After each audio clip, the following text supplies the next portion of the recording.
नमस्कार। आज की इस एक्सप्लेनर में हम बात करने वाले हैं एक ऐसी अद्भुत ईश्वरीय शक्ति की जिनका नाम सुनते ही शौर्य और तपस्या की तस्वीर आंखों के सामने आ जाती है। हम बात कर रहे हैं भगवान विष्णु के छठे अवतार भगवान परशुराम की। इतिहास गवाह है कि जब जब धरती पर अधर्म अपनी हदें पार करता है, तब तब निर्दोषों की रक्षा और धर्म को फिर से स्थापित करने के लिए कोई ना कोई अवतार जरूर जन्म लेता है। आज हम उन्हीं के जीवन की इस अनोखी गाथा और कुछ ऐसे अनछुए पहलुओं को समझेंगे जो शायद हमें पहले से ना पता हो। तो चलिए बिना किसी देरी के शुरू करते हैं। अब देखिए, भगवान परशुराम कोई आम योद्धा बिल्कुल नहीं थे। वो एक बहुत ही दुर्लभ संगम थे, सर्वोच्च आध्यात्मिक ज्ञान और बेजोड़ युद्ध कौशल का। जरा सोचिए, एक ऐसा व्यक्तित्व जिसके एक हाथ में वेदों का अथाह ज्ञान हो और दूसरे हाथ में साक्षात भगवान शिव का दिया हुआ अचूक परशु यानी फरसा। ज्ञान और शक्ति का इतना बेहतरीन और इतना शक्तिशाली संतुलन अपने आप में बिल्कुल अद्वितीय है। और ये बात उनकी जीवन यात्रा से कितनी अच्छी तरह झलकती है। त्रेतायुग की बात है। महर्षि जमदग्नि और माता रेणुका के घर भृगुकुल में एक बालक का जन्म हुआ। बचपन में उनका नाम केवल राम रखा गया था। जन्म से वो एक ब्राह्मण थे जो शांति और ज्ञान के प्रतीक माने जाते हैं। लेकिन जब उन्होंने भगवान शिव की घोर तपस्या की और उन्हें वो दिव्य परशु प्राप्त हुआ, तब वो राम से परशुराम बन गए। मतलब धर्म की रक्षा के लिए शांति के प्रतीक ने ईश्वरीय क्रोध का रूप ले लिया। अब इस कहानी में आता है एक बेहद हैरान कर देने वाला और भावुक मोड़। क्या हो अगर एक पिता अपने बेटों को कुछ ऐसा आदेश दे दे जिसे सुनकर ही रूह कांप जाए। हुआ यूं कि एक बार माता रेणुका नदी से जल लेने गईं और वहां गंधर्वों को देखकर क्षण भर के लिए उनका मन थोड़ा विचलित हो गया। ऋषि जमदग्नि ने अपनी योग शक्ति से यह जान लिया। अत्यंत क्रोध में आकर उन्होंने अपने पुत्रों को एक भयानक आदेश दिया, अपनी ही माता का वध करने का। यह उस युग के कठोर धर्म और आज्ञापालन की सबसे बड़ी परीक्षा थी।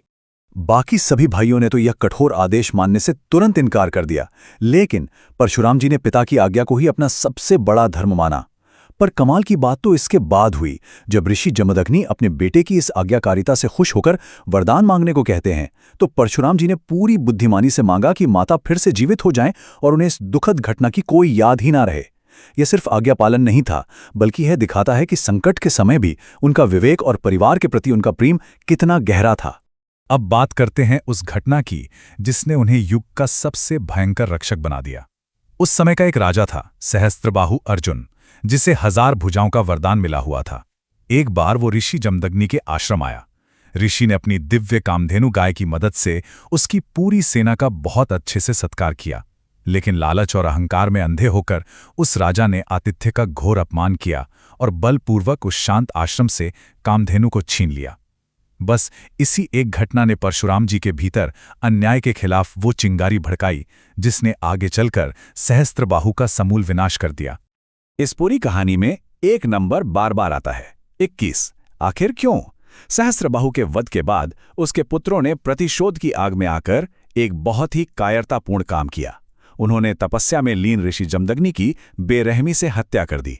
जब परशुराम जी ने अपने पिता का शव देखा, तो शोक में डूबी उनकी माता रेणुका विलाप कर रही थीं और उस असीम दुख में उन्होंने 21 बार अपनी छाती पीटी। माता के इस रुदन और पिता की हत्या ने परशुराम जी को एक ऐसी कठोर प्रतिज्ञा लेने पर मजबूर कर दिया जिसने इतिहास ही बदल डाला। और वो प्रतिज्ञा थी धरती को अधर्मी राजाओं से मुक्त करने की। उन्होंने इसके लिए 1 या 2 नहीं, बल्कि पूरे 21 भयानक अभियान चलाए। लेकिन यहां एक बात बिल्कुल साफ कर लेना जरूरी है, उनका यह युद्ध हर क्षत्रिय या हर योद्धा के खिलाफ कतई नहीं था। यह सिर्फ उन अत्याचारी शासकों के खिलाफ था जो सत्ता के नशे में चूर होकर प्रजा पर जुल्म कर रहे थे। और सबसे बड़ी बात, इन अभियानों के बाद जीती हुई सारी भूमि उन्होंने ऋषि कश्यप को दान में दे दी और खुद वन चले गए। इससे साफ पता चलता है कि उन्हें सत्ता का कोई मोह नहीं था। इसके बाद समय का पहिया आगे बढ़ता है और हम आते हैं माता सीता के स्वयंवर के उस बहुत ही मशहूर प्रसंग पर। जब भगवान राम ने शिवजी का धनुष तोड़ा, तो परशुराम जी अत्यंत क्रोधित होकर वहां आ पहुंचे और राम को सीधी चुनौती दे डाली। लेकिन ये 2 आम योद्धाओं का टकराव नहीं था। भगवान राम के शांत स्वभाव को देखकर परशुराम जी तुरंत समझ गए कि यह कोई और नहीं, बल्कि स्वयं भगवान विष्णु के ही अवतार हैं। सच्चाई का भान होते ही उनका क्रोध शांत हो गया और उन्होंने अपना दिव्य धनुष भगवान राम को सौंपकर खुशी खुशी उनका अभिवादन किया। अब एक और बहुत ही दिलचस्प किस्सा सुनिए जो कैलाश पर्वत पर हुआ था। एक बार परशुराम जी भगवान शिव से मिलने गए। लेकिन शिव जी उस समय विश्राम कर रहे थे। ऐसे में भगवान गणेश ने अपना कर्तव्य निभाते हुए उन्हें द्वार पर ही रोक दिया। इस बात पर क्रोधित होकर परशुराम जी ने अपना अमोघ परशु चला दिया। अब गणेश जी चाहते तो वार आसानी से रोक सकते थे, लेकिन वो जानते थे कि ये उनके पिता का अस्त्र है। उस अस्त्र का मान रखने के लिए उन्होंने वो प्रहार स्वेच्छा से अपने एक दांत पर झेल लिया, और इसी बलिदान के कारण उस दिन से भगवान गणेश एक दंत कहलाए। तो अगर हम इस पूरी यात्रा को एक टाइमलाइन में देखें तो क्या समझ आता है? भगवान परशुराम का अस्तित्व किसी एक युग तक सीमित नहीं है। त्रेता युग में वो भगवान राम से मिलते हैं, द्वापर युग में वो एक योद्धा से बदलकर एक परम गुरु की भूमिका में आ जाते हैं, और आज कली युग में वो भविष्य के अवतार की प्रतीक्षा कर रहे हैं। उनका ये सफर अनंत है, और समय के हर चक्र में उनकी मौजूदगी धर्म की रक्षा सुनिश्चित कर रही है। खासकर द्वापर युग में उनकी भूमिका देखिए। भीष्म पितामह, द्रोणाचार्य और कर्ण जैसे महाभारत के महान योद्धाओं को सर्वोच्च युद्ध कौशल और दिव्य अस्त्रों का ज्ञान किसने दिया? जी हां, भगवान परशुराम ने ही। जिस महाभारत के युद्ध की हम इतनी चर्चा करते हैं, उसके सबसे शक्तिशाली महारथियों के पीछे असल में उन्हीं की कठोर शिक्षा थी। वो सच्चे अर्थों में उस युग के परम गुरु थे। लेकिन एक गुरु के रूप में वो जितने ज्ञानवान थे, नियमों और सत्य के मामले में उतने ही सख्त भी थे। जब कर्ण ने उनसे शिक्षा लेने के लिए अपनी असली पहचान छिपाई, तो सत्य सामने आने पर परशुराम जी को अत्यंत क्रोध आया। उन्होंने कर्ण को यह भयानक श्राप दिया कि जब उसे इस विद्या की सबसे अधिक आवश्यकता होगी, तब वो इसे भूल जाएगा। और इतिहास गवाह है कि महाभारत के युद्ध के चरम पर यही हुआ, जो अंततः कर्ण की मृत्यु का सबसे बड़ा कारण बना। अब हम इस पूरी गाथा को आज के युग से जोड़कर देखते हैं। हिंदू धर्म में चिरंजीवी की मान्यता बहुत महत्वपूर्ण है। चिरंजीवी का मतलब है एक ऐसा अमर प्राणी जिसके भाग्य में वर्तमान युग के अंत तक धरती पर ही रहना लिखा है। और भगवान परशुराम उन्हीं 7 चिरंजीवियों में से एक माने जाते हैं, जिनकी मौजूदगी आज भी इस धरती पर है। तो मन में यह ख्याल आना स्वाभाविक है कि आज के समय में वो कहाँ हैं।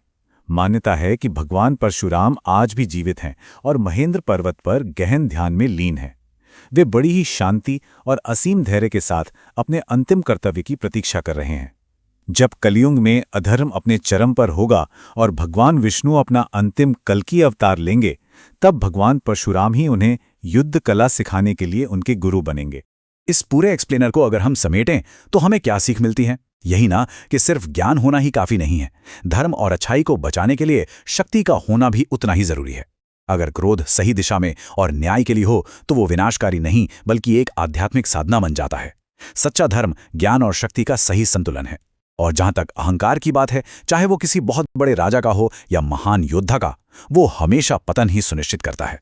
तो इसी के साथ हम आज के इस एक्सप्लेनर के अंत तक पहुंच गए हैं। पर जाते जाते एक बहुत ही गहरा सवाल जो हमें सोचने पर मजबूर कर देता है। आज की इस आधुनिक दुनिया में जहां अन्याय और अधर्म ने नए नए रूप ले लिए हैं, जब अधर्म सारी सीमाएं पार कर जाएगा, तो ज्ञान और शक्ति का वह जरूरी संतुलन अगली बार कहां से आएगा? क्या वह संतुलन हमारे ही भीतर से पैदा होगा या किसी नई शक्ति का उदय होगा? इस पर जरूर विचार कीजिएगा।